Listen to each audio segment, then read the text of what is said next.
Hi everyone, thanks for stopping by and seeing what I'm up to today.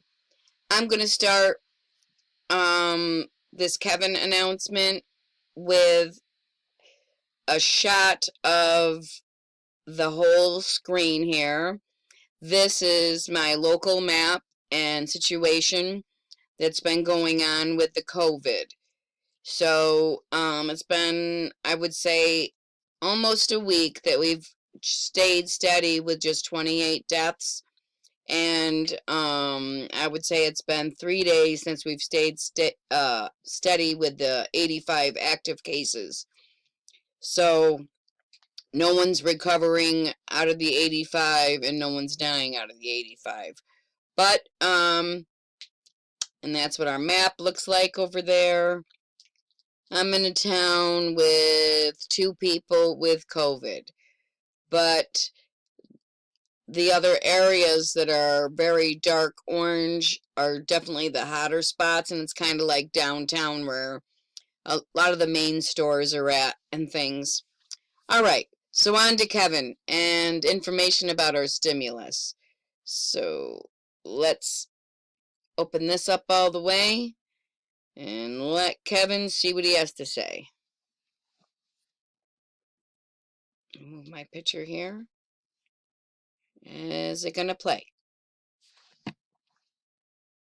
Is it not going to play? Is it going to be mean? How about this? I refresh the page. Hey everyone, Kevin here with an update for you on the next round of stimulus checks in the market. Jerome Powell, we've got predictions, we've got interviews, we've got a lot of things to cover today. Let's get right into it. So first things first, we know that the new HEROES Act passed the House on Friday. We're expecting it's going to have big issues when it goes on over to the Senate, which is mostly Republican controlled. In fact, we've all heard the quotes so far about this bill being dead on arrival, about Trump wanting to veto it, but I want to focus a little bit on the positive. And that's when we remove the political filter, you know, kind of how Republicans, they kind of have to talk through the political filter of like, oh, this bill's dead, and Democrats are like, this bill's perfect. It's all through that political lens of fighting when we know there's going to be a middle ground. Well, I listened to an interview this morning from Gary Cohn. He's the former National Economic Council advisor to the White House, which is like a crazy long title, but basically, if you know the guy Larry Kudlow, he goes on TV and talks about what Trump's thinking. Yeah, this is the guy that had Larry's job before he resigned. A lot of drama around that with China tariffs and all this stuff. Basically, this is a dude who used to work in the White House for Trump. And what's fascinating is when you stop working in the White House, you can kind of take your political filter off. And you can kind of say what you really think because you're not worried about getting fired. And that works for both sides, you know? Like, even if you're a Democrat, you don't want to say something as a Democrat that's maybe what you truly feel, but it's kind of anti-potentially your, president's cabinet. So, you want to have a cohesive message when you're in the White House, and this makes sense. So anyway, this guy, who does not work in the White House anymore, but used to work under Trump, says that he agrees with 50% of the bill. He thinks 50% of the bill is actually very good, and that so far Congress has helped small businesses, big businesses have been helped, but now it's time to help state leaders and the other governments, local governments. He didn't specifically mention stimulus checks, but he also didn't rule out stimulus checks, which is very common. The interesting thing about this, though, is it shows us that probably behind everybody's political filter, the Republicans and the Democrats, most of this bill is probably going to pass. And that's a really good sign, because if a former Republican that worked for the White House says, hey, 50% of it's great, and Republicans want to slide in liability protections and maybe remove some things regarding prisons and, potential undocumented workers getting checks, and now you have a bill that's 90 to 100% ready to go. So I'm optimistic about that, and I thought it was interesting to see somebody remove that sort of political mask and reveal that. Like, yeah, more than half of this, or at least half of this, is actually really good. Now, obviously, a lot of the debate about the current stimulus package also comes down to reopening. We know that Democrats and Republicans are for reopening, but where there are large differences are about fears that we have over masks and the economy and the infection itself. And so the website 538 put together some really interesting graphics, and I wanted to share them with you, and I wanted to ask your opinion on these. So this first graph here suggests how worried are Americans about the infection. And what's actually interesting is the largest population is the somewhat worried group. That is, we actually don't have that extremely worried of a population. In fact, only about 1/3 of our population is actually very worried about this sort of outbreak, essentially. 30% is not very or not at all worried. And so we've really got these thirds going on where you've got a third of people really worried, a third like, yeah, it's a problem, and another third like, it's not a big deal, maybe it's not even real. Which I'm not going to get into conspiracy theories, but I thought this was actually interesting because this shows you why there are protests and why there is so much enthusiasm to reopen the economy, which obviously reopening the economy is good. It's just the balance of safety. And so this is where you can really see why people are so pro-reopening. Because this chart here says, how worried are Americans about the economy? And look at this, much more consensus. Over half, 55.6% are very worried. And then you got 31% somewhat worried. So you've got almost 90% of people here who are very or somewhat worried. And only around 10, 11% who are not very worried at all. Those are big differences here. So this really shows that the virus is not worrying people as much as the actual economy is, which really actually potentially gives us a suggestion into the next November election in terms of, what the big play is going to be. So getting the economy opened back up is huge here. And in some sense, those graphs might actually be the reason we're not hearing that much talk about the next round of stimulus checks. It's much more popular for politicians right now to say, hey, let's focus on getting the economy opened up again. That's maybe why we're not hearing the word stimulus check out of politicians as much, which of course brings up the next debate, which I'm going to run a little poll. I'll put the link up here in one of these corners for the poll. I want to know what you think. Do you think we should wear masks in public? Yes. And here's a poll from 538. I'll show you in just a moment, but there is a lot of debate that either the masks aren't effective, or that maybe you would self-infect yourself with a mask, or that the mask only protects other people, it doesn't protect you, so why wear it? And then on the other side, you have sort of the duty to protect others, or should we all be walking around with P100 respirators, the big things with the filters that do protect us? Curious to know what you think, but this is the latest poll here. According to this Morning Consult political poll, 71% of voters, including 58% of Republicans and 82% of Democrats, said that the president and vice president ought to wear face masks in public when they travel. This is a very interesting divide, though. Look at that, 58% of Republicans and 82% of Democrats. So you can really see the entire reopening debate isn't focused on stimulus checks. This is about a debate over the economy and people's rights and the demand.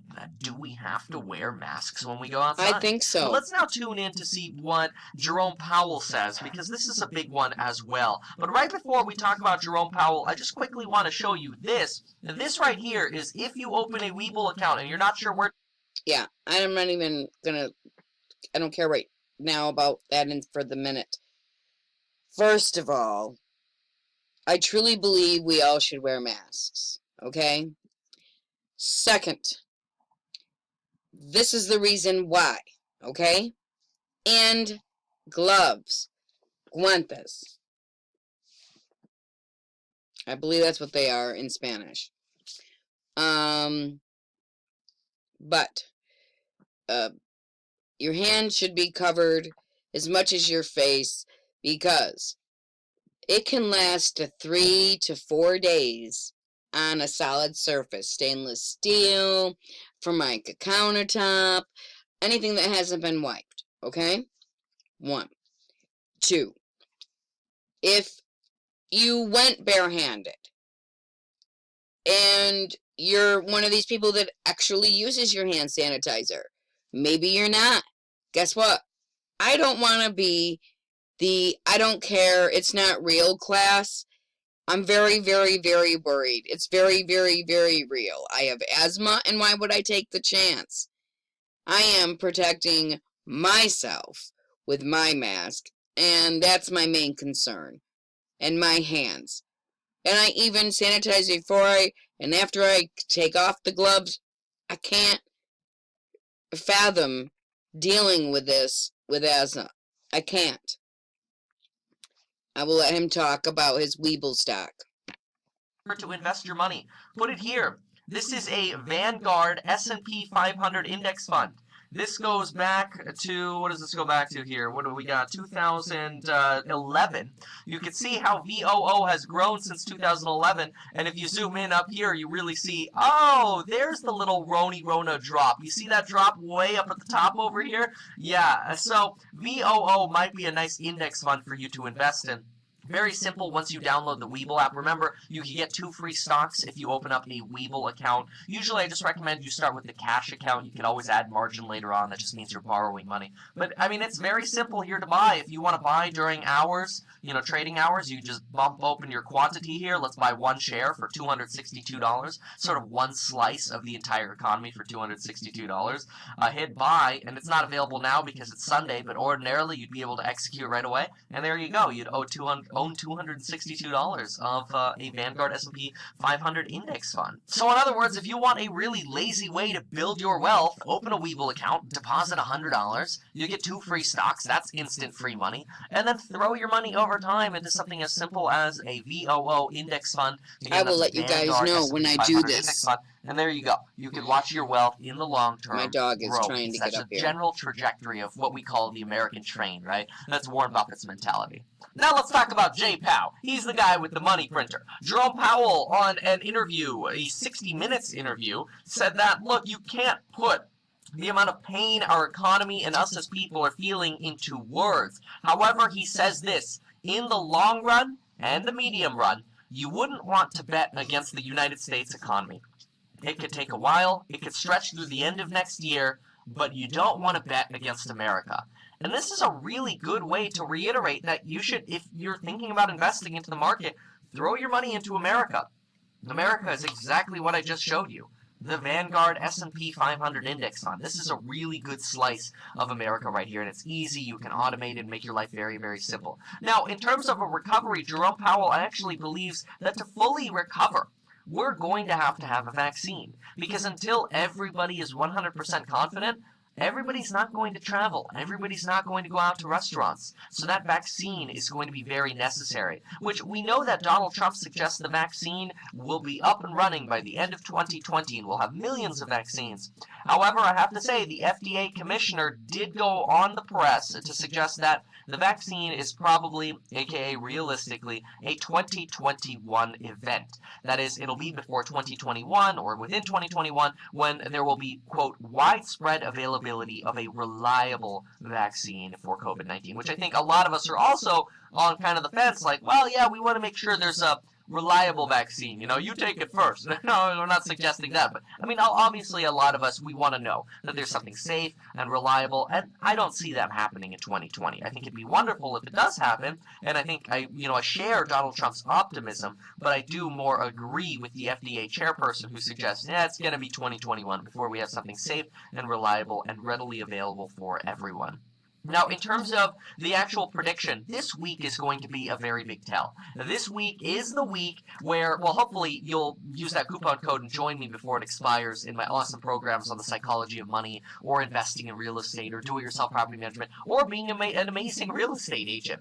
But otherwise, this week will be a big week for determining what the Senate does. There are indications and rumors that the Senate is going to wait until June before negotiating on this bill. I don't believe that. I really believe we're going to see some kind of new text from Republicans that we might be able to incorporate, kind of like an amendment. Maybe they'll do like a 20-page Republican amendment to the end of the HEROES Act. All right, these pages are deleted, and these are the new wordings or whatever that we're inserting. That would be such an easy way to solve this, and I think that's what we want to keep an eye out for, because right now there's a hot potato floating around, and nobody wants to be caught with the hot potato. The Democrats just threw the hot potato over to Republicans. Now they're holding the hot potato, and I don't think they're going to want to hold it for 2 weeks, because they're going to face a lot of pressure from states and the people. So get that hot potato tossed back, and let's see some action happen this week. In the meantime, thanks so much for watching. Get your quote for life insurance and sign up.